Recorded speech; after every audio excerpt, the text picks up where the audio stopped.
Bona vesprada a tots. En principio, dar las gracias a Vicente y a Jesús por sus presentaciones. Comentar y avanzar un poquito, aunque no lo tenía previsto, efectivamente anunciarles que un grupo de 5 musicólogos, 4 de ellos doctores en musicología, algo bastante insólito en una población como es Sueca, pues nos reunimos precisamente estimulados por Jesús, dentro de una comisión que se formó para el 150 aniversario del nacimiento del maestro Serrano. Estamos trabajando en 5 aspectos diferentes y además inéditos, porque sí que es cierto que yo he explorado bastante y he investigado bastante sobre el maestro Serrano, pero habían algunas lagunas o pequeñas lagunas en las que no había entrado y nos propusimos pues trabajar conjuntamente.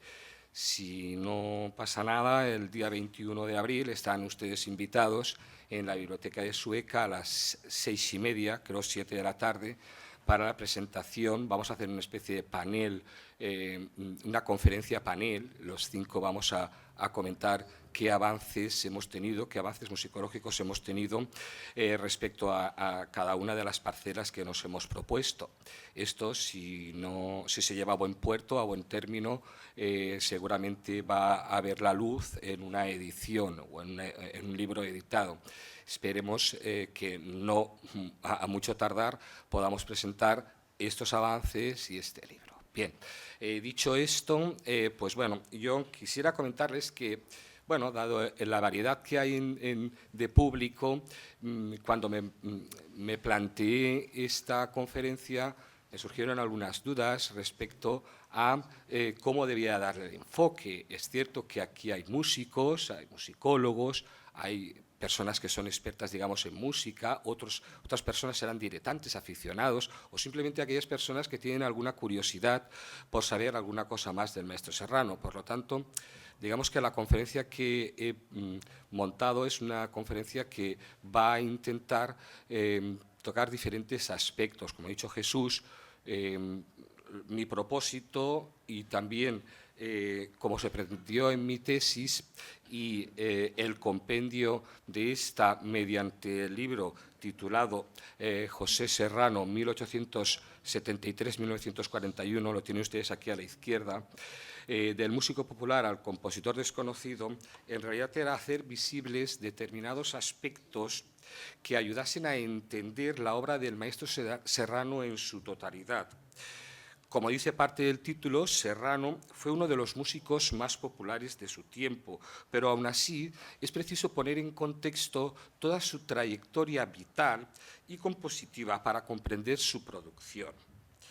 Esta producción está marcada por unas circunstancias sociofamiliares y formativas que es preciso tener en cuenta, además de un entorno sonoro en el que vivió Serrano ya en su juventud y después, posteriormente, durante su larga trayectoria ya en Madrid, y también sus costumbres. Bien, en este sentido, pensamos que todo esto, o al menos pensé yo, todo esto afectaba a su producción y, en consecuencia, había un encasillamiento del mismo Serrano y parte de su obra. Y habían algunos aspectos que no habían sido tenidos en cuenta a la hora de valorar la totalidad de su trabajo, ¿no? Van a ver, como la mayoría de los músicos, el maestro Serrano, José Serrano, pues experimentó tanto en el ámbito compositivo como en el interpretativo en determinados ámbitos. Por ejemplo, experimentó en los géneros religiosos, como han dicho por aquí, Jesús, cuando ha hecho la presentación, compuso una misa de gloria a 3 voces y coro.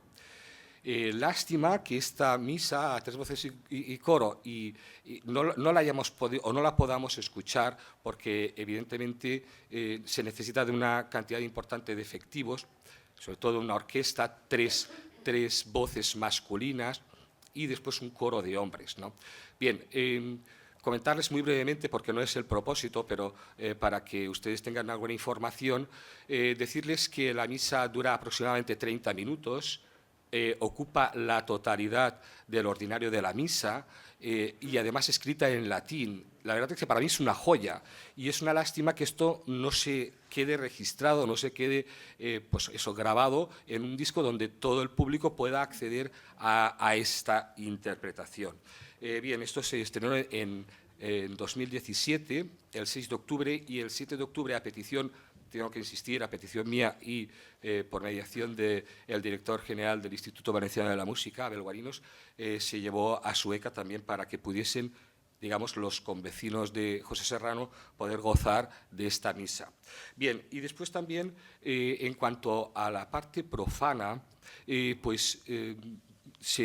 descubrí, y además tuve que terminar porque estaba incompleto, un poema sinfónico titulado El miserere de la montaña. El miserere de la montaña es, es una leyenda de Gustavo Adolfo Bécquer.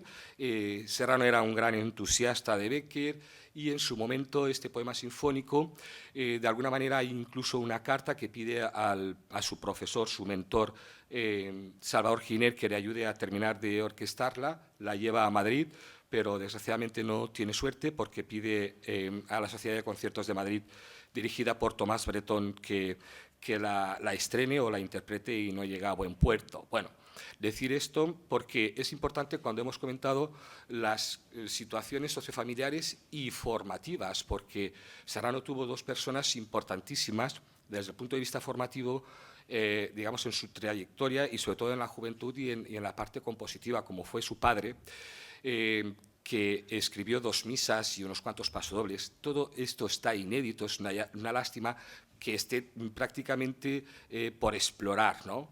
Yo sí que me he acercado personalmente, pero bueno, está custodiado por la familia, pero la verdad es que es algo que está todavía virgen en ese sentido. Y después estaba comentando que también el otro mentor fue Salvador Giner. Y Salvador Giner, no es casual de que el maestro Serrano escribiese una misa de gloria, porque el maestro Giner escribió cerca de 200 misas y de ellas una docena de misas de gloria.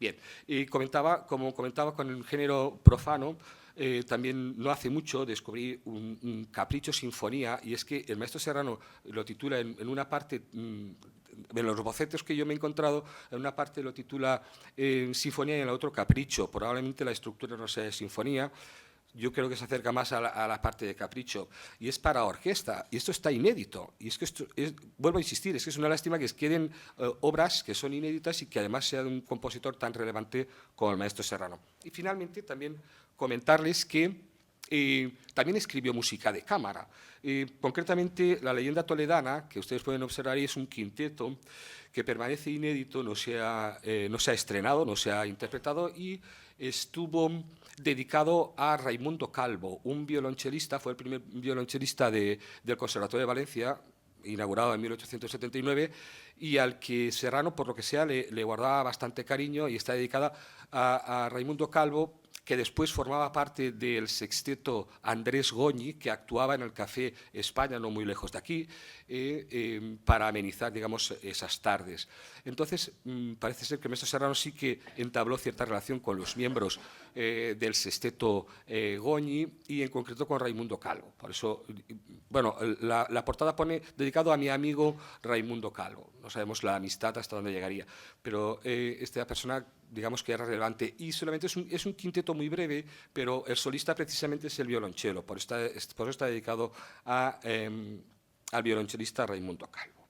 Bien, y después hay otros cuartetos, un tal Milagritos, otro Danza Mora y otra un tango. Estos 3 cuartetos además se sabe porque he encontrado algunas partichelas que eran compañeros suyos, a los cuales, digamos, de alguna manera animaba, y él escribía pequeños cuartetos de un par de minutos o 3 de duración, no dura mucho.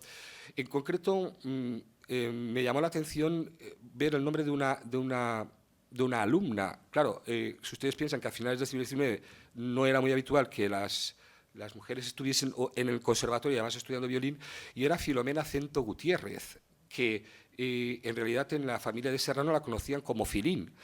y es que la vinculación con Filomena es que Serrano, cuando vino aquí a Valencia, cuando venía a Valencia a estudiar el conservatorio, se quedaba en casa de la familia de Filomena Cento Gutiérrez. Bien, y después hay otros personajes, Paco y tal, bueno, en fin, que nombres que yo he intentado etiquetar y que son efectivamente, he descubierto que eran estudiantes del conservatorio. Lo digo porque, evidentemente, durante la etapa del conservatorio del maestro Serrano, pues también la parte compositiva salió a la luz. Bueno, y después también dentro del ámbito interpretativo, digamos que como cualquier músico en esa época se buscaba a ver cómo intentaba, digamos, interaccionar o interrelacionarse con diferentes grupos o diferentes ámbitos, ¿no? En concreto, formó parte de la orquesta de su profesor de violín, don Andrés Goñi. Por cierto, no lo he comentado, Ilusiones Perdidas está dedicada a su querido profesor de violín, Andrés Goñi. Bien, pues Andrés Goñi, el profesor de violín del conservatorio, se nutría fundamentalmente de los alumnos del conservatorio para formar una orquesta donde actuaban en invierno en el teatro principal, acompañando algunas de las zarzuelas, mientras que en verano hacían algunas serenatas, conciertos, audiciones en el Paseo de la Alameda. ¿Vale? Bien, después también, como he comentado, pues bueno, formaba parte de ese cuarteto, quinteto que tenían como compañeros o alumnos del conservatorio y que entre ellos tenían una buena relación. Incluso también intentó Serrano, desde el punto de vista interpretativo y como músico, pues formar parte de algo, de alguna entidad. En este caso fue director de coros del Teatro de la Zarzuela. Además, esto aparece documentado en 1898. Es decir, he encontrado reseñas hemerográficas que aparece el nombre de José Serrano como director de coros de la Zarzuela, del Teatro de la Zarzuela. Bien, Serrano era una persona que frecuentaba bastante el saloncillo del Teatro de la Zarzuela. No sé si por esas circunstancias lo contrataron como un profesor de coros, pero en definitiva intentó también eso, ser un miembro más del Teatro de la Zarzuela. Y finalmente también algo que muy poca gente, escasas personas que han investigado sobre la obra del maestro Serrano y sobre la trayectoria, sobre todo del maestro Serrano, lo nombran, y es que opositó a músico mayor, que en aquella época era director de banda, ¿vale?, de una de las bandas más prestigiosas que había, una de las bandas militares más prestigiosas, que era la banda de alabarderos. Además, incluso hay algunas reseñas, además de que aparece el maestro Serrano, que en concreto hubo bastantes trifulcas y bastantes historias acerca de la persona que tenía que aprobar esa oposición porque quedó desierta, porque se impugnaron, en fin. La verdad es que a veces son interesantes las reseñas hemerográficas, más que nada porque te argumentan de una manera históricamente el hecho. Bien, sin embargo, el maestro Serrano está siempre ligado a una especie de mito, y no a uno solamente, a varios, ¿no?, y a una serie de etiquetas. En concreto, la culpa la tiene, diría yo, y esta es mi particular visión, el mito de Serrano en parte tiene la culpa el hecho de que durante una entrevista realizada por José María Carretero Novillo, que se conocía como el seudónimo de El Caballero Audaz, realiza una entrevista al maestro Serrano en 1914, en concreto en mayo. En la revista La Esfera aparece publicado, creo que es el 2 de mayo, si no recuerdo mal, de 1914, y para que ustedes no lean toda esta parrafada, pues les he preparado un audio para que lo escuchen. Y por eso digo que a raíz de aquí sale el mito o la etiqueta de Serrano. Y dice así, a ver. ¿Qué opina usted, maestro, de la música y de los músicos españoles? De la música que es la más hermosa del mundo. Los cantos populares encierran tesoros de poesía que aún no se han explotado. Saint-Saëns se admiraba de que en un recinto pequeño, como es el de España, pudiera haber tan diversos matices y tan varias fuentes de inspiración musical. Desde el zortzico vasco a la alborada gallega, de la sardana a la jota, hay muy pocos kilómetros. Vea usted, sin embargo, cómo se diferencian. Andalucía tiene, a mi juicio, la mayor riqueza de cantos más diversos, soleares, Seguidillas y malagueñas son andaluzas. ¿Puede darse nada más distinto? Nuestros compositores, en general, están mal orientados. Los hay de mucho talento como Conrado del Campo, Rogelio Villar y Vicente Arregui, pero se han afiliado a la escuela de Debussy, Ducas y Vincent de Indy en vez de recoger en nuestros cantos la base de sus composiciones, en vez de estudiar a Chapí, nuestro gran músico. La escuela francesa no se preocupa más que de la técnica, haciendo gala de su desprecio por la melodía. ¿Qué opina usted, maestro? Perdón. Bien, entonces, a partir de estas declaraciones, Serrano ya, digamos que aparece retratado como el personaje que en realidad da soporte íntegro a la melodía, como aquella persona o aquel personaje, aquella figura que parece que desprecie la técnica o desprecia a los franceses. Y yo creo que aquí es donde hay una criba, un problema. Miren, con motivo de la presentación y la reposición, más que la presentación, la reposición de la canción del olvido por parte del Teatro de la Zarzuela en 1993, el INAEM, que era el Instituto Nacional de Artes Escénicas, publicó varios ensayos acerca del compositor y de su obra, es decir, de la canción del olvido de José Serrano, entre las cuales uno de los ensayos se titulaba José Serrano, un músico a contracorriente. Este ensayo, este breve capítulo, está firmado por el musicólogo García Franco y decía así: haría perdurar una forma teatral presta a haberse muerto con anterioridad. Este quizás sea su principal mérito, considerando que las modas, y he subrayado y he resaltado aquello que a mí me interesaba que ustedes entendiesen, ¿no?, de este mensaje, que se llevaban en la escena lírica, eran fundamentalmente contrarias, gusto creciente por la comedia ligera, frívola e incluso los espectáculos atrevidos procedentes de otros países. Al mismo tiempo que quería emerger la comedia grande. Todo ello hace pensar que José Serrano Simeón fue un autor que, aun trabajando fuera de su época, logró el reconocimiento, aplauso y afecto del público. Algo parecido escribe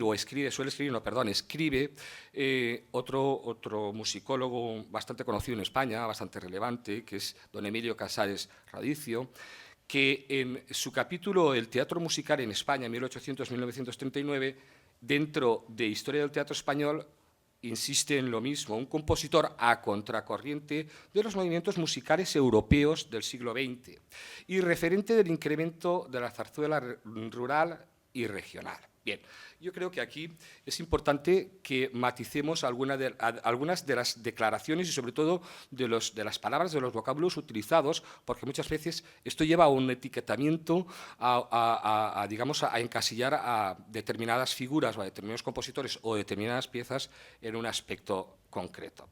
Bien.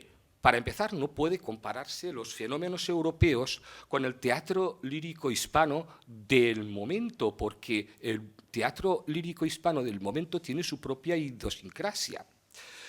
Hay que atender a la realidad social, el tipo de entretenimiento del momento. La calidad creativa y compositiva importaba poco en ese momento, sobre todo a los asistentes a este tipo de producciones. Aquí pongo mirar escritos de Sergei Salaún. Bien, Sergei Salaún es un catedrático, ahora emérito ya, de la Universidad de la Sorbona de París, que ha escrito mucho sobre literatura hispánica y en concreto sobre teatro musical. Y en una coincidencia que tuvimos en un congreso en el 2016 me comentaba, vamos a ver, pero es que hay gente que escribe y no sé si no se da cuenta que en aquella época existía un sitio en todos los teatros que era el paraíso, aquello que nosotros llamamos el gallinero, que era el sitio donde iba la gente menos pudiente, digámoslo así, y donde lo que menos les importaba y lo que menos atendía era a la calidad creativa de esa obra o a la calidad musical. Les interesaban otras cosas más, pasar un momento de entretenimiento personas ocupadas y preocupadas que no, digámoslo por decirlo de algún modo, no sabían o no apreciaban esa caridad, ¿no? Después habían también otros personajes. Y sigo insistiendo porque además este señor Sahagún seguía comentando lo mismo. Vamos a ver, pero es que habían unos personajes que eran los reventadores y la clec, o alabarderos, que pataleaban, porque entonces digamos que el suelo era de madera, o aplaudían según el empresario, o muchas veces fracciones que insistían en ensalzar la pieza o, por el contrario, acabar con la pieza por diferentes razones. Y finalmente, perdonen, solamente el Teatro Real programaba producciones serias, óperas, y en los dedos de mi mano podríamos contar los compositores que estrenaron óperas en el Teatro Real a principios del siglo XX. No pasaría de, por decir algunos, Breton, Chapí y poco más, y Federico Pedrell, digamos, de entre los más conocidos. Sí que hubo a principios del siglo XX una especie de iniciativa por recuperar la ópera española, y por eso el maestro Serrano en 1902 tenía parte de La venta de los gatos escrita. Pero aquel proyecto no llegó a buen puerto. Hubo un par de años en los que, de alguna manera, se dio bastante bombo y platillo al asunto de la ópera española y quedó en nada más. Y creo que eso es una de las razones, porque siempre se le ha echado en cara al maestro Serrano de por qué la venta de los gatos no se había estrenado, y es porque no tenía nada escrito, porque era una publicidad que él mismo se hacía o que hacía al resto del auditorio. Bien. Por lo tanto, yo me pregunto, si etiquetamos a Serrano de compositor y obra contracorriente, entonces, ¿qué hacemos con autores que no han tenido la consideración de Serrano? Pablo Luna, Jacinto Guerrero, Francisco Alonso, Revillano Soltuyo, Juan Ver, por decir también valencianos, José Padilla, Manuel Pedeña, Vicente Lloo o Rafael Calleja. Todos ellos tienen una larga trayectoria como compositores de teatro lírico. Entonces, ¿estas personas también estaban todas a contracorriente? A ver, hay que situar y contextualizar muchas veces el mensaje que se da. Yo no puedo decir que, bueno, vamos a contracorriente respecto a lo que se hace en Europa, porque en realidad estábamos en otro momento histórico, en otro ámbito histórico. Bien, y después, claro, retomando algunas de las palabras de García Franco, gusto creciente por la comedia ligera, frívola, incluso los espectáculos atrevidos. Bien, hay que mirar un poco también los adjetivos y también las calificaciones. Ligero, insustancial, insignificante. Comedia, suceso de la vida, capaz de divertir y dar risa. He puesto aquí para que vean ustedes que en realidad, como veremos ahora luego, todo eso lo cumple con algunas piezas el propio maestro Serrano. Frívola, no concede importancia a las cosas, solo piensa en el aspecto divertido o lúdico de la vida. Pues bueno, Serrano, en su primera etapa en Madrid, que además fue bastante intensa y bastante productiva, participó en producciones en las que, no todos, pero algunas letras de cantables contenían una intención psicalíptica, entendiendo por psicalipsis aquello que va intencionadamente desde el punto de vista con intenciones sexuales, pero no de sexualidad propiamente, o con doble sentido. Bien, pues por ejemplo, aquí podemos ver en el solo de trompa, en concreto de 1903, muy rápidamente les doy el argumento, se sitúa la trama en los ensayos previos a un estreno en una obra de una obra de teatro, y hay digamos que intiman una de las coristas con el trompa de la orquesta.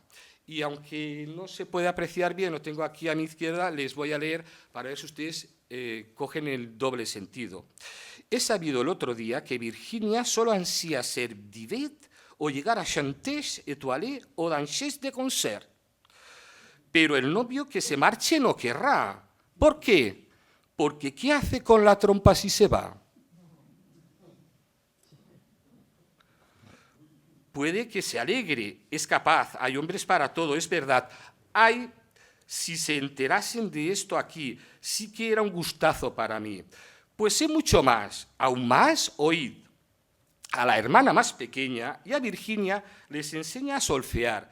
Y con él por las mañanas se reúnen las hermanas a estudiar. Y según me ha confesado el profesor, que ha empezado un pichicato en la mayor. Claro, muchas veces la intención picaresca de las letras y ese doble sentido no se perciben, pero verdad que creo que ustedes han percibido perfectamente ese carácter un poco psicalíptico. Y además, la mayoría de las producciones de José Serrano durante la primera década, generalmente a la limón con Quinito Valverde y como libretistas a Carlos Arniches y Enrique García Álvarez, pues algunas de estas producciones son viajes cómico-líricos, humoradas cómico-líricas, es decir, tienen un aspecto cómico donde hay un personaje, sobre todo que es aquel, sobre todo entrado en edad muchas veces, como el caso del Pollo Tejada y otras cosas más, que de alguna manera suele ser la persona que muestre esa picaresca, ¿no? Bien, y después también era importante en el teatro el aspecto gestual, ¿no? Bien, he cogido uno de los ensayos de una reposición, en concreto del Perro Chico, de 1905. Fíjense que si estamos hablando de 1903 y 1905, Serrano, aunque llegó en el 1895 a Madrid, pero hasta 1900 prácticamente era desconocido en la escena. Pues fíjense esta insinuación que además intenta ser una reproducción, por las personas que lo han interpretado, una reproducción de cómo sería el número de las chicas del Pai Pai. Aquí, el Pai Pai, para que alguno no lo sepa, es una especie de abanico, ¿vale?, que se utiliza en Manila. Bien, pues aquí, en teoría, la letra no induce a esa sensualidad, pero sí que los gestos.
Bien, por no demorar más la presentación, también el Pollo Tejada contiene letras un tanto de doble sentido, ¿no? Pica aquí, con cariño, no pica aquí, con dinero sí, si es verdad, nenito, que de amor mueres, mira el corazoncito de la que quieres y yo para que lo alcances te ayudaré. En fin, no voy a demorarme más, simplemente para que ustedes vean que son ejemplos que en realidad, contrariamente a lo que han especificado García Franco y lo que especifica el doctor Emilio Casares, pues Serrano estuvo implicado en ese tipo de comedia frívola, comedia que tenía alguna cierta intencionalidad. Y me gustaría pasar finalmente dentro de ese apartado de lo que es la intencionalidad y la picaresca, a uno de los números del Trus de los Tenorios, en concreto el número 2, que es Madame Bovary, y fíjense el apellido de su marido, Henry Tontolicán. Bien, la letra dice, luego les pongo si acaso el audio, la letra dice: Madame Bovary y Henry Tontolicán, un nene a Dios, pedían con afán. El primo Vibonnet, y Vibonnet es una composición de vi, de ver, y bonnet en francés, que quiere decir bien, te vi bien, porque al final todos, o el conjunto de las personas que están en un café, porque la escena es un café, dicen Vibonnet con voz alta, ¿vale? Dice: el primo Vibonnet un elixir les dio y su eficacia a todos sorprendió. Ayer, la Bovary y Henry Tontolicán tuvieron un petit enfant. Y así, dice Madame Bovary: mon bebé, rico mío, ven pa' acá, mon bebé, para ver a tu papá. Mon bebé, y el bebé, no sé por qué, ríe, y mira solamente al primo Vibonnet.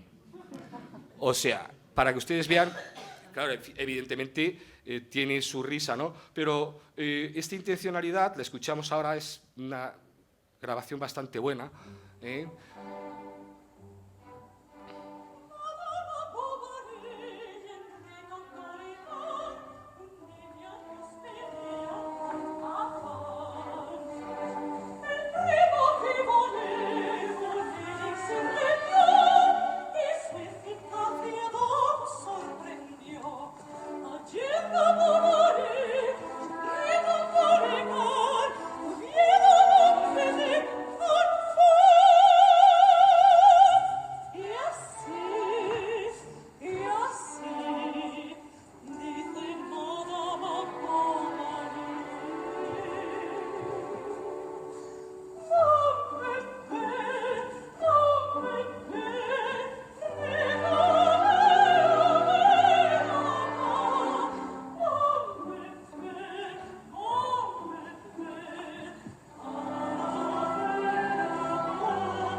Bien, en realidad Serrano fue una persona muy versátil y además adaptado. Por eso parte de mi conferencia versa sobre tradición y moda, porque en realidad Serrano, a pesar de esa etiqueta como compositor centrado en sainetes y zarzuelas, como están ustedes comprobando, fue una persona que entró en varios géneros. Lo veremos ahora y profundizaremos en ello. En concreto, uno de los musicólogos, que la verdad desaprecio bastante, un musicólogo valenciano, Rafael Díaz, decía así: en el embrollado panorama de espectáculos lírico-teatrales de los 30 primeros años del siglo XX, no descuidó el compositor su acercamiento a la zarzuela grande, pero a la revista, a la opereta, a la canción y el cuplé, herederos todos ellos del mismo tronco de la zarzuela y el sainete. Y si bien su aproximación a estos fenómenos fue menos intensa, es muestra de su versatilidad y de su capacidad de adaptación a diferentes medios. Pues sí, fíjense, ya que estábamos hablando del Tours de los Tenorios, una de las obras más representativas de esa versatilidad de Serrano se halla presente en precisamente esta humorada cómico-lírica estrenada en 1910, porque además Serrano se metió, digamos, dentro se enfundó la chaqueta de diferentes países, ¿no? Pero además desde el punto de vista de la tradición musical. Desde una danza hongaresa,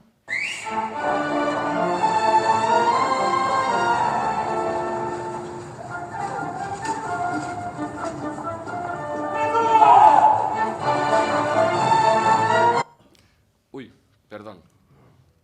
Después pasó a una serenata.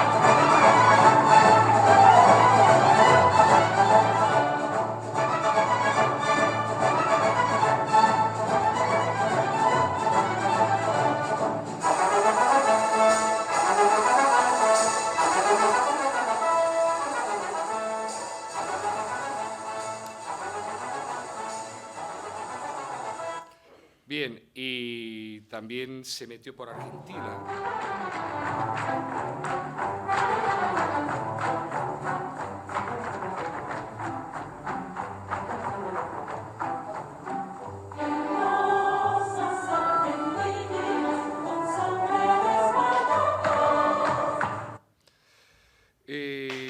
Además de la tarantela, también se metió en serenata veneciana.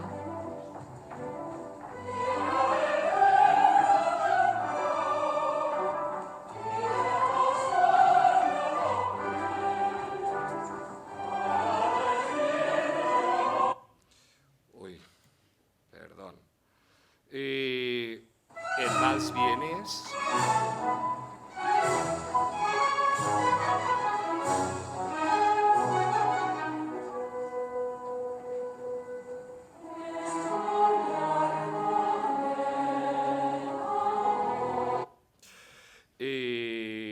Una supuesta danza oriental, aunque la verdad es que la tonalidad está una tonalidad oriental, pero bueno.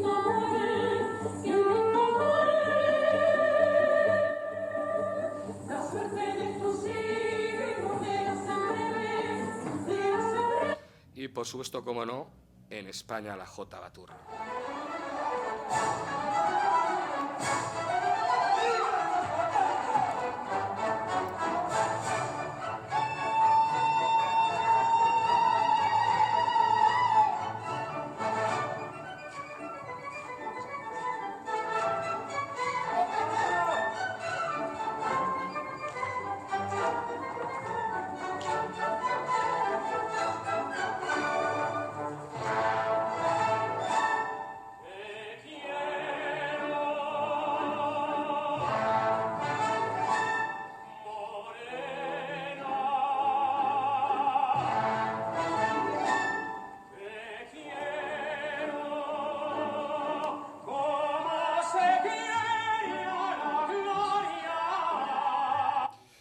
Bien, y tampoco estoy muy de acuerdo en que Serrano se limitase solamente a la zarzuela regional y el sainete, porque Serrano también visitó la revista y también visitó la opereta. En concreto, Serrano, su primera inmersión dentro de la revista fue en 1902 con Jaleo Nacional.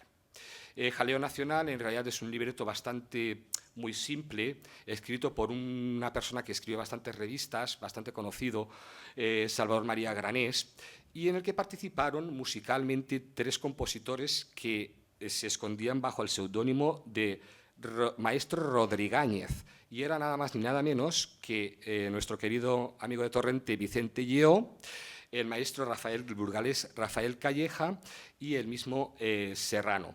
Bueno, las críticas, si leemos las biografías escritas sobre Serrano, aquello fue un escándalo, fue en realidad, como el título, un jaleo nacional, pero yo creo que nada más lejos, porque luego leyendo las críticas que se recogían de las reseñas hemerográficas, encontramos que gustó bastante y lo único que pasó es que se demoró 2 días el estreno gubernamental, porque entonces tenían que tener una aprobación, porque la verdad es que en algunos momentos no era porque en realidad tenían tintes sicalípticos, sino más bien porque tenía contenidos políticos que podían molestar. Entonces tenían que pasar una parte de la censura y se retrasó esa parte de la censura. Y luego ese día anunciaron que hubo 2 grandes tormentas de viento, tal y cual, y eso que se estrenó en julio, que se estrenó en el Retiro de Madrid, pero tuvo bastante buena aceptación.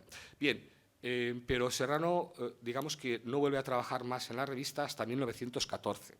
Otro de los errores habituales, que luego hablaremos, es muchas veces la gente cómo se deja influir por lo primero que ve escrito.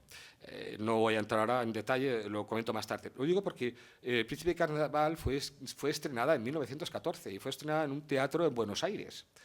En realidad, la iniciativa partió de dos empresarios valencianos.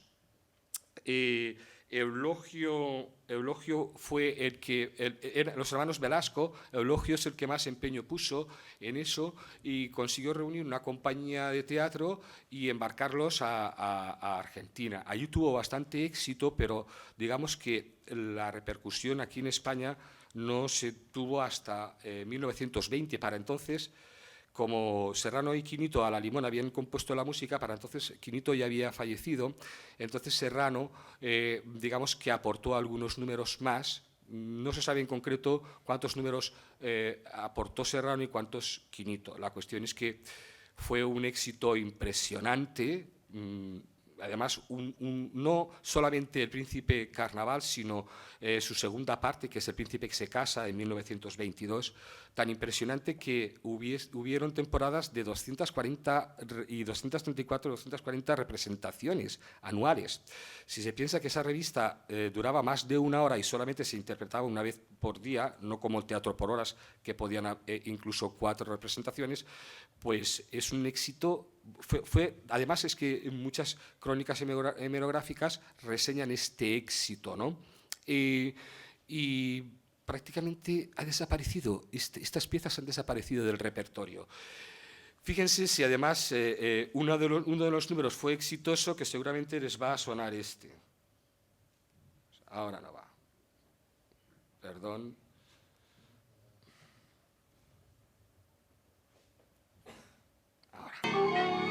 Seguro que conocen al artista. Este es el número 10, Esta noche aquí, se llama. Es un foxtrot. Esta noche aquí, mi aventura está.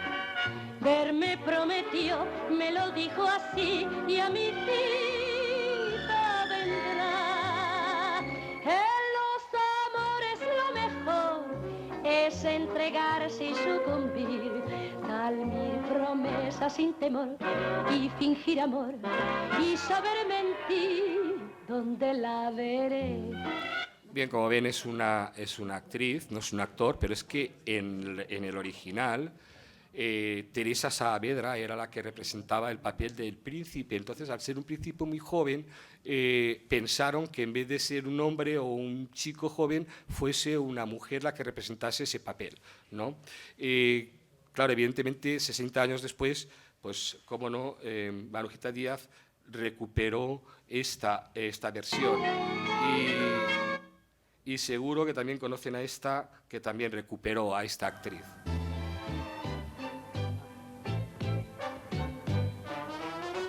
Esta noche aquí, mi aventura está. Verme prometió, me lo dijo así, y a mi cita vendrá. Con los amores lo mejor es entregarse y sucumbir, dar mil promesas sin temor y saber mentir, amar al bueno, ser inconstante. Vamos a dejarlo así. No pensamos cuál de las dos realiza mejor la interpretación. Bien, y Serrano, por supuesto, se acercó a la opereta. Van a ver, esto también tiene su propia historia. Resulta que en 1909 el maestro Serrano formaba parte de la Sociedad Española de Autores, la SGAE, y además formaba parte, quiero decir, de la Junta, y formar parte de la Junta implicaba el haber hecho muchas reposiciones, es decir, cada vez que uno realizaba una reposición, pues se contaba, digamos, como una especie de número, y cuantas más reposiciones, más derecho a votos y por lo tanto más representación dentro de la SGAE.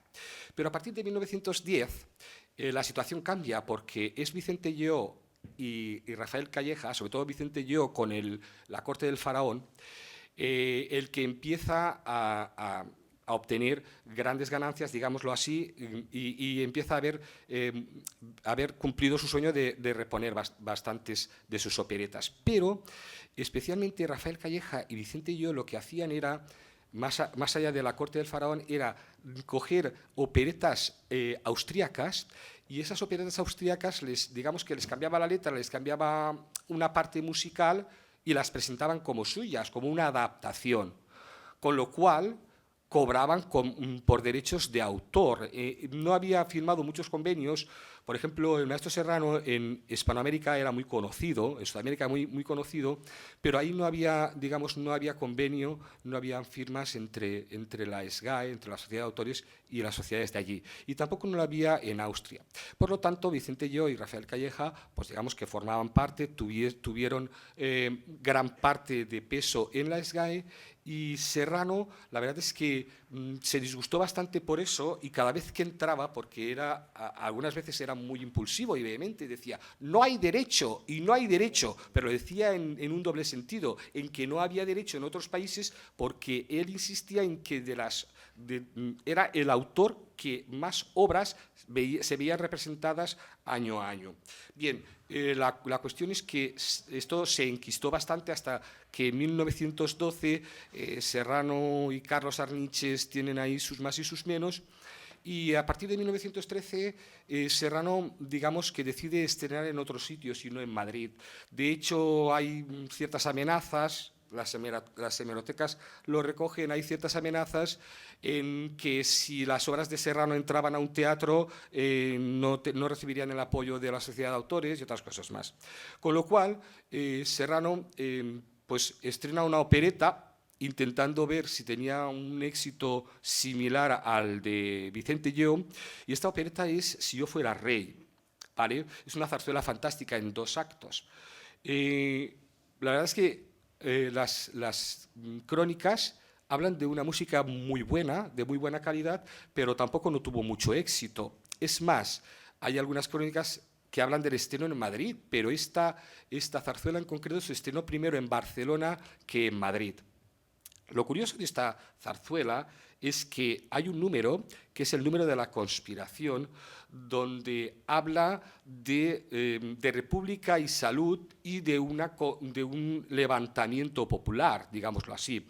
Muy brevemente, el argumento es un rey ya mayor, viejo, durante una cacería encuentra una fuente de la salud, bebe de esa fuente, se rejuvenece, encuentra a una pastora que además detestaba a otro pastor, el otro pastor suplanta a este rey, y quiere de forma déspota imponer al pueblo determinadas cosas.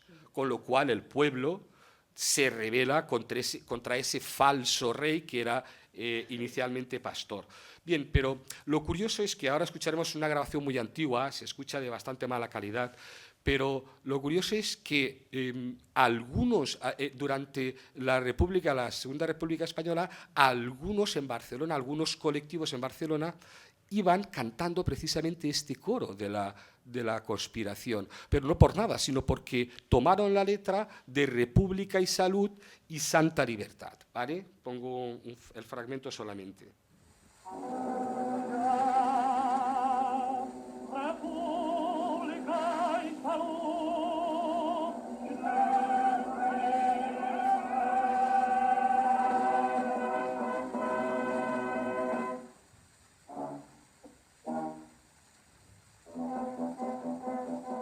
Ya del pueblo reina fiel la suprema voluntad. No debemos ser esclavos del que abusa de la ley. Acabe ya la unión. Bien, sin duda la canción de Olvido es la opereta más conocida del maestro Serrano. Algunos lo han tratado incorrectamente de zarzuela, incluso quisieron algunos de los titulares en ese momento, en el estreno, lo titularon de ópera nacional. A veces algunas barbaridades pues también existen, sobre todo en este momento. Previa a esto, había estrenado otra opereta que era El Rey de la Banca, y la había estrenado en el Teatro Ruzafa de Valencia, también con muy poco éxito. Claro, el problema es que ante la escasa recepción de Si yo fuera rey y del Rey de la Banca, que fue en 1914, Serrano abandona un poco la idea de la opereta. Y además rompe con la SGAE en 1915 y se viene aquí a Valencia. Alquila el Teatro Trianon, que era antiguamente un teatro, una especie de lugar donde se hacían actividades variadas, y lo acopla para ser un teatro lírico. Se llama así, el Teatro Trianon, que él lo rebautiza como teatro lírico, y es donde procede a los estrenos, algunos de los estrenos más reconocidos por Serrano, otros no, otros han quedado olvidados y ahora hablaremos de ellos. Entonces, la canción del olvido, en principio, en 1912 ya tenía Serrano en su poder el libreto, un libreto que se conserva, el ejemplar mecanografiado se conserva en la SGAE y no hay otro ejemplar original. Originalmente también, valga la redundancia, esta canción del olvido no se tenía que titular Canción del olvido, sino El príncipe errante. Lo que sucedió es que vieron que en el segundo de los números, en el número de Rosina, aparece lo de la Canción del olvido y vieron que podía tener más fuerza, podía tener más atracción el hecho de que titulasen la Canción del olvido que no El príncipe errante. Pero, como digo, tanto Federico Romero como Fernández Shaw ya le libraron en 1912, en el momento en que estaban de boga las operetas, le libraron el libreto al maestro Serrano. Pero Serrano, como he dicho, aparcó ese libreto. Claro, cuando viene a Valencia tiene que proveerse de una serie de obras para estrenar en su teatro, que además lo había arrendado y era empresario arrendatario. Con lo cual, echa mano, digamos, de la Canción del olvido y lo estrena en 1916. Y ustedes dirán, ¿y por qué es una opereta? Pues bueno, vamos a ver, una zarzuela, todos sabemos que está ambientada en temas españoles, o al menos en territorio español. La Canción del olvido es una trama napolitana. Sí que es cierto que Nápoles en aquel momento, en 1799, era, digamos, de dominio hispano. Un melodrama sentimental y, como he dicho, un estreno valenciano. Y además una anécdota nacional, y ustedes seguramente que se acuerdan porque hemos pasado la pandemia, pues en 1919, cuando se estrena en Madrid, coincide con la pandemia a nivel nacional, con una pandemia bastante importante de gripe. Y resulta que esa asociación con la gripe que pasó en 1919 se debe a que en todos los bares, tabernas, en todos los sitios, como si fuese una gripe, la gente cantaba y cantaba sobre todo esta canción.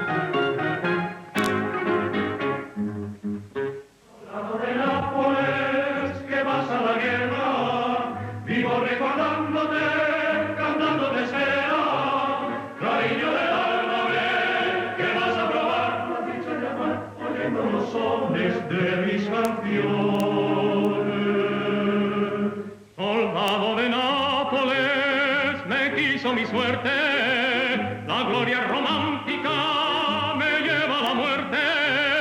No digas tu cántico que aviva mi pena, si muero queriéndote, qué muerte tan buena. Bien, lo cierto es que la Canción del olvido, estrenada en noviembre de 1916, se eclipsó a otra obra que estaba comentando con mi querido amigo Chimo Romero, que fue El Rey del Corral.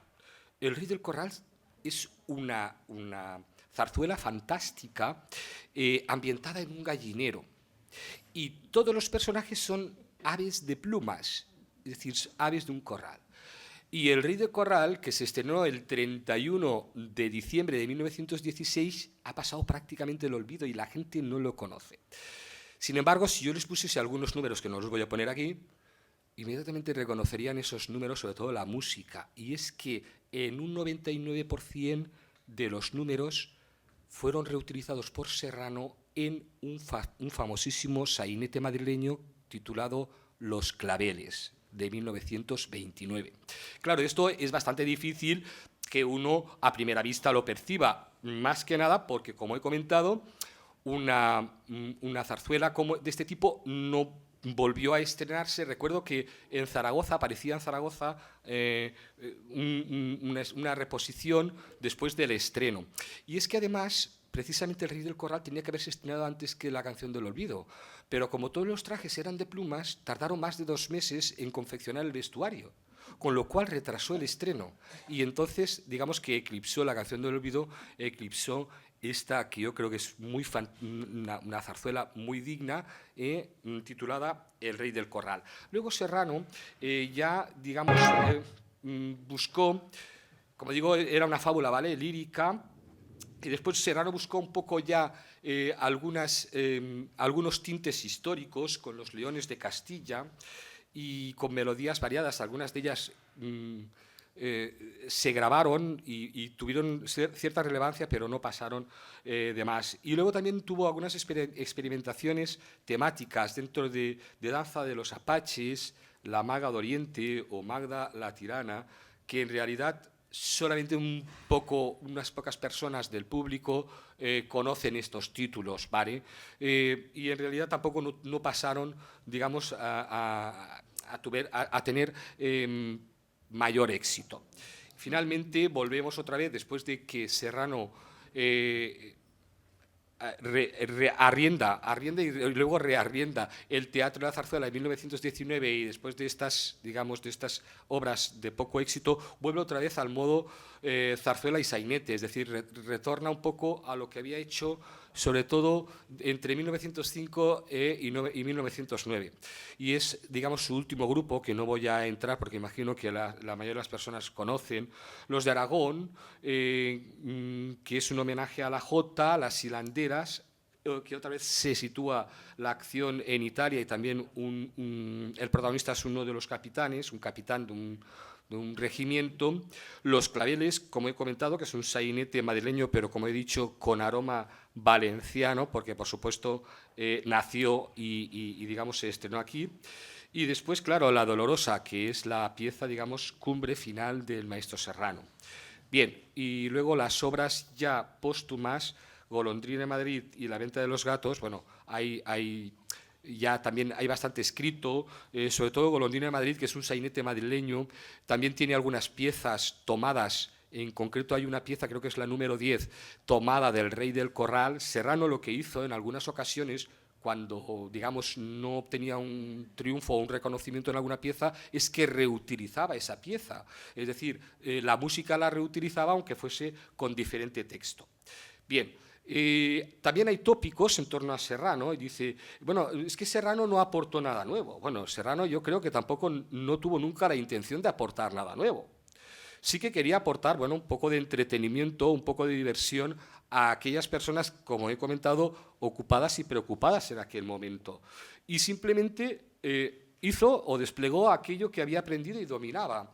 Y no, como he comentado, no pensaba en innovar. Miren, uno de los diccionarios más famosos es el diccionario Oxford de música, conocido como el New Grove, y la voz de Serrano precisamente la escribe un inglés, Andrew Lamb. Pues Andrew Lamb parcialmente hace esta descripción del maestro Serrano, un compositor que destaca por la fluidez de su música, lo he traducido porque estaba en inglés, lo he traducido a castellano, riqueza melódica, vibrante y sensual, tanto en sus creaciones intensamente españolas como en la evocación de lugares como Venecia, en El Carro del Sol, 1911, y la Bahía de Nápoles, en La Canción del Olvido, de 1916. La verdad es que es una entrada muy corta, muy pequeña, y creo que en realidad solamente parcialmente se aproxima a la figura del maestro Serrano y a su música. Bien, y luego, como estábamos comentando, el profesor Emilio Casares comentaba referente al incremento de la zarzuela rural y regional. Bueno, sí que es cierto, pero Serrano también dejó constancia de que quería separar lo que era la parte folclórica. Él no se consideraba folclorista, sino persona que se ambientaba. Y en una de las entrevistas, vuelvo a insistir, Serrano hay bastantes entrevistas dentro del colectivo hemerográfico que tiene a Serrano como protagonista. Y en concreto, un crítico le pregunta, Abraham Polanco le pregunta, maestro, ¿usted es músico popular? Dice, sí, confunden las especies. Músico popular era Chueca, era Quinito, que además muy amigo de él. Cosa diferente es el músico que se inspira en el ambiente popular, que soy yo, que se inspira, también se confunde la música popular con la populachera, es decir, con aquella que la expresión actual sería pachanguera, ¿no? Pues efectivamente, Serrano no podemos negar que recurrió al folclore y a ritmos populares en muchas de sus producciones, tanto del Estado español como de su tierra. Y miren, también otro error que aparece habitualmente es etiquetar a Serrano como que su primer triunfo en Madrid fue en 1900. Pues bueno, no sé si triunfó o no, pero el primer estreno en Madrid no fue en 1900, fue en 1896, con el A propósito de la Valenciana. Ese A propósito que se llevó a cabo en el Teatro de la Zarzuela estaba dedicado a la riojana Felisa Lázaro, y todo salió del siguiente modo. Cuando Serrano llega en 1896, hay un grupo de valencianos que pretenden formar una asociación llamada Círculo Valenciano, valga la redundancia, en Madrid. De ese círculo valenciano formaba parte Ruperto Chapí, formaba parte Benlliure, Sorolla, Vicente Lleó, es decir, todos los valencianos afincados o a mitad de camino entre Valencia y Madrid. Y claro, y Serrano se le ocurre la brillante idea que para celebrar la apertura digamos, sí, la apertura de ese centro de reunión, pues que se haga un a propósito que tenga un sabor valenciano, ¿no? Con lo cual compone la Valenciana, para Felisa Lázaro, que además era riojana, pero que tenía mucha amistad porque ya, como he comentado, él frecuentaba el Teatro de la Zarzuela y en ese momento Felisa Lázaro era una de las tiples más reconocidas ahí en el teatro.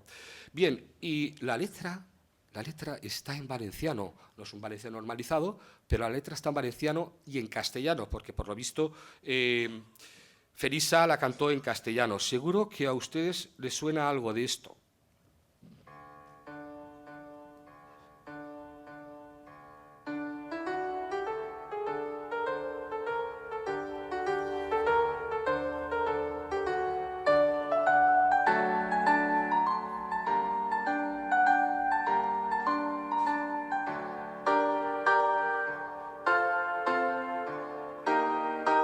Bien, por si alguno no ha identificado esto es el baile de la chaquera. Y Serrano tenía entre sus partituras manuscritas partes del baile de la chaquera, que es un baile tradicional de aquí, de la tierra. Pero seguramente, les voy a poner fragmentos porque además no está grabada, otra lástima, otro trabajo para hacer, grabar la valenciana, porque es una emulación de piano que he hecho yo, ¿vale? A partir de la partitura.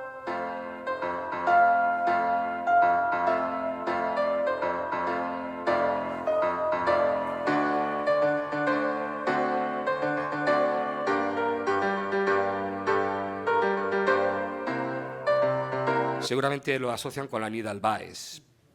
Y esto también seguramente les suena.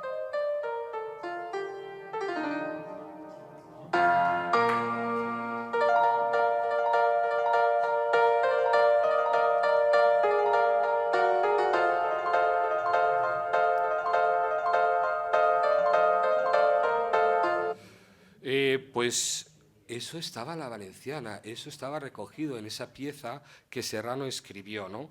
Y que Serrano compuso. Perdón. Y también esto.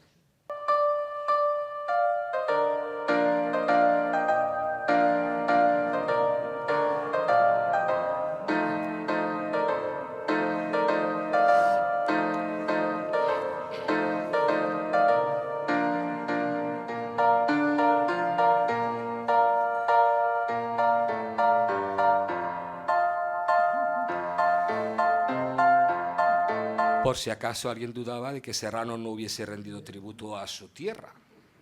Lo dejo ahí. Bien, por supuesto no fue la única partitura que Serrano buscó de alguna manera ambientar la escena con música valenciana o con música folclórica valenciana. Hubo también otras más, por ejemplo, la más conocida es la Marcha Mora, pero dentro de la Marcha Mora hay un número que es la introducción que recoge el folclore valenciano.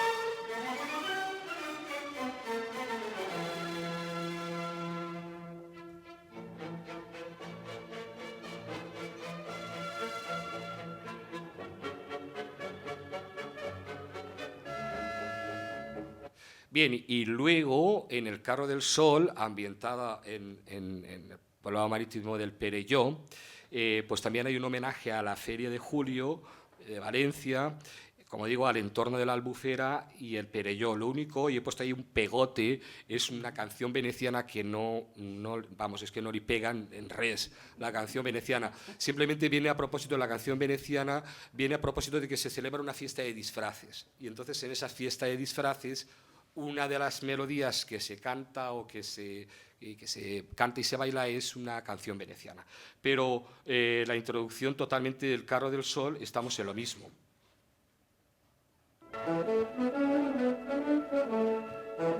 La introducción de El Carro del Sol.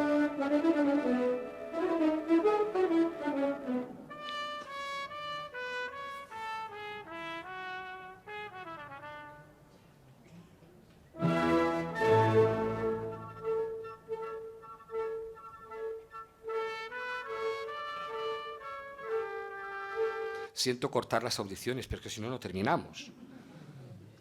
Vale, bien. Y después, claro, evidentemente, Serrano hay que reconocer que dentro de los ritmos populares, pues se adentró en el pasodoble, hay varios pasodobles.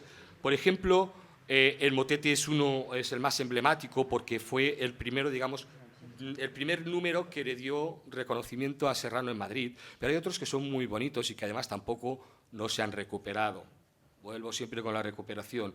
Y es el más desconocido. Por ejemplo, esto es una emulación también de piano de uno de los pasodobles que él compuso para una zarzuela de costumbres aragonesas, el Olivar, y suena así.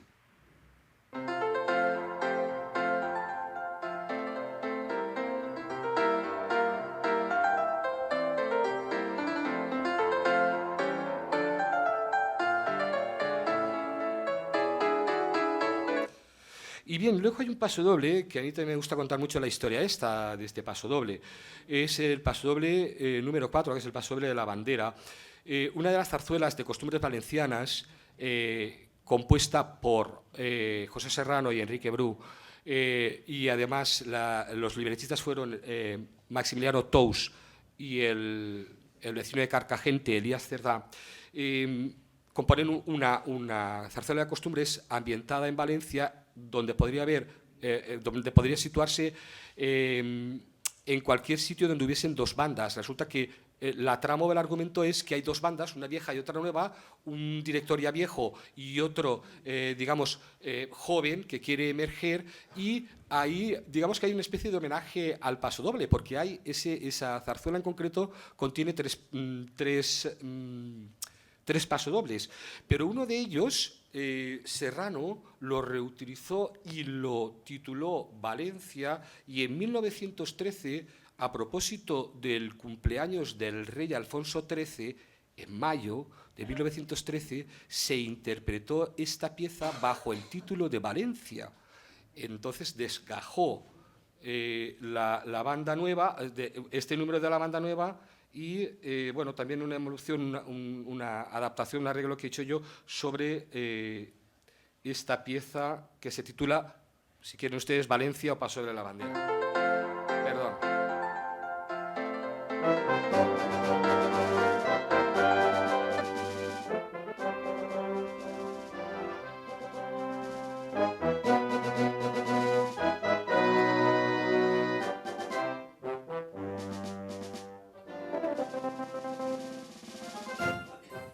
¿Y por qué no esté Valencia en Fallas?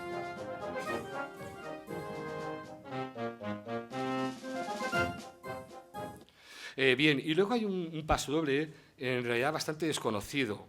Sí que se sabe que en el certamen de bandas de 1917 aparece en concreto este pasodoble interpretado por la Sociedad Unión Musical de Sueca, que ya existía como tal, y que se presentó en el certamen de bandas y que obtuvo el premio al mejor desfile, al mejor pasodoble, que se titulaba Església Arròs i Dolçaina. Lo he dicho porque es el menos difundido y algunos lo han tildado de pasodoble de concierto, pero en realidad se utilizó para desfilar, como digo, en la Plaza de Toros de Valencia, en el certamen de bandas en 1917. Y finalmente, claro, no puedo decir ya nada más del Fallero porque creo que todos lo conocen.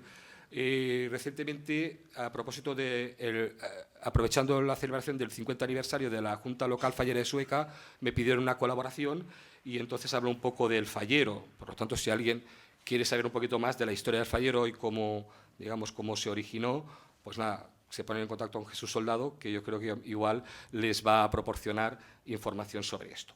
Bien, y después también, efectivamente, Serrano recurrió también a la jota, sobre todo a la jota baturra o aragonesa, pero también a la valenciana, como hemos escuchado. Miren, en un programa de la emisora de radio en Clave 5, en 1919, decía esto Martín Yal. Pues bien, la verdad es que Serrano es uno de los autores que más emplea la jota dentro de los músicos del llamado periodo regionalista de la zarzuela, y encontramos ejemplos de ello en El Olivar, La Alegría del Batallón, La Noche de Reyes o los de Aragón, que escuchábamos hace un par de meses aquí en la zarzuela. Decía Serrano: una de las cosas más difíciles para un buen compositor es imaginar una copla de jota que tenga originalidad y aroma popular. A pesar de esa originalidad, me propuse hace mucho tiempo hacer una obra entera sin más motivos que la jota, con sus ritmos y estribillos, y así lo plasmó en los de Aragón.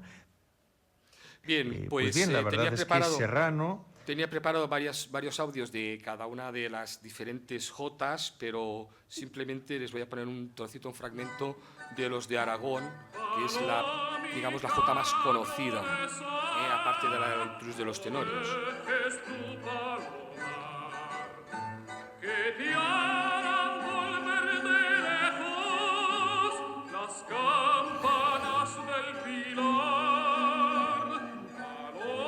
Bien, en esta zarzuela de costumbres aragonesas, Serrano se propuso que todo fuese una jota, con la dificultad que eso entrañaba, con lo cual tuvo que trabajar bastante este aspecto. Para ir un poco ya concluyendo, me gustaría comentar un poquito... Se van a mezclar todas. Vale. Bien, para concluir un poquito, hablar un poco de curiosidades y equívocos. Y equívocos más que nada porque hay cosas que hay que pensar antes de escribir. Por ejemplo, amistades, pues ahora que estamos de celebración de Joaquín Sorolla, por el aniversario de Joaquín Sorolla, por ejemplo, junto con José Benllibre y Mariano Benllibre, eran personas que tenían relativamente buena amistad. Aquí tenemos, me ha facilitado estos manuscritos, me los ha facilitado uno de los nietos del maestro Serrano, y bueno, a la parte izquierda aquí, bueno, mejor dicho, a mi derecha. A mi derecha está el original, luego la transcripción, querido amigo y compañero. Tenemos la satisfacción de remitir a usted los adjuntos recortes de las reseñas del Festival de anoche, etc. Y luego también de Cecilio Pla, ¿vale? En el caso de Cecilio Pla, que también fue un gran artista, pintor y escultor, poco de reconocido, es que no sé qué pasa, pero aquí en Valencia andamos bastante escasos de reconocimiento, sobre todo a nivel artístico, ¿eh? Hay que plantearse esa historia. Bueno, y nada, señor don José Serrano, querido paisano y admirado amigo, en fin. Bien, como pueden ver ustedes, Serrano también, además, tuvo una muy buena relación con Jacinto Benavente, al que nombraba con bastante frecuencia. Y finalmente, lo que les estaba comentando, equívocos. No puede ser que cosas que se publiquen en difusiones y en difusión de redes sociales incurran en errores tan grandes como, por ejemplo, colocar la alegría del batallón en 1900. Perdonen, 1900, la alegría del batallón. Bueno, y generalmente esto ocurre, sobre todo, fíjense, en algo tan visitado por las personas como es Wikipedia, y en castellano. Otra, por ejemplo, La Banda Nueva, y dicen que el coautor o la persona que trabajó con él musicalmente fue Apolinar Bru, y esta persona estaba muerta en 1906. Sería Enrique Bru. O sea que hay que tener mucho cuidado con lo que escribimos. Luego, olvidos tan importantes como que no aparezca el rey del corral, o por ejemplo, si yo fuese rey, como lo he comentado, si yo fuera rey, perdón, en 1917, perdona, En 1917, bueno, barbaridades de estas las he encontrado en las dos Wikipedias, tanto en castellano como en catalán. En catalán, menos. Y no es porque al final ponga que lo han extraído de mi tesis doctoral o de mi libro, pero es que incluso ustedes van a la página 240 de mi libro, creo, o de la tesis doctoral, y resulta que están nombrando el Príncipe Carnaval en 1920 o 22, cuando yo lo pongo claramente que es un estreno de 1914. Estas cosas no pueden suceder, porque esto es confundir a las personas que realmente se interesan, ¿no? Y bueno, también como personaje público, pues decir que Serrano fue candidato a diputado por el distrito de Sueca en las elecciones generales de junio de 1919. Incluso Serrano era tan popular y tan público que era frecuente que se le hiciesen entrevistas. Y aquí, por ejemplo, he cogido una que es bastante curiosa, en el que que difunde sus gustos y costumbres de sus comidas, sus preferencias. Le gustaba el pescado, todo tipo de arroz, en fin. Y claro, resulta un poco curioso como ver que a personajes de este tipo, que entonces, bueno, pues, por ejemplo, comentaba que en el desayuno tomó un piquito de una barra de pan de Viena y otro piquito de una onza de chocolate.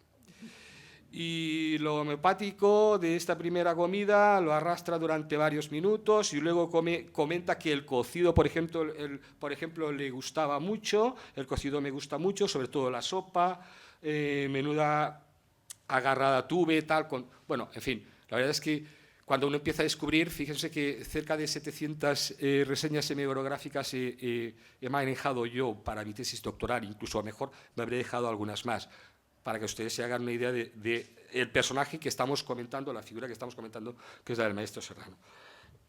Perdón. Para concluir, pues me gustaría leer algunas de las reflexiones finales. El panorama musical de la última década del siglo XIX, de la música sinfónica, la música de cámara y la música eclesiástica o la ópera, incluso sus espacios promocionales dedicados a estas, pues bueno, eran tan escasos que hicieron que Serrano optase por las posibilidades más crematísticas, que era el teatro por horas. Recuerdo en la tesis de Manuel Sancho sobre el maestro Salvador Giner, que recogía un apartado sobre la vida de un músico, y ese músico tenía que ir a 5 sitios a lo largo del día para poder ganarse el pan para poder comer. Iba por la mañana a tocar a la iglesia, luego tenía que ir tal... Bueno, entonces, para que ustedes se hagan una idea de por qué, evidentemente, Serrano optó por este tipo de composición.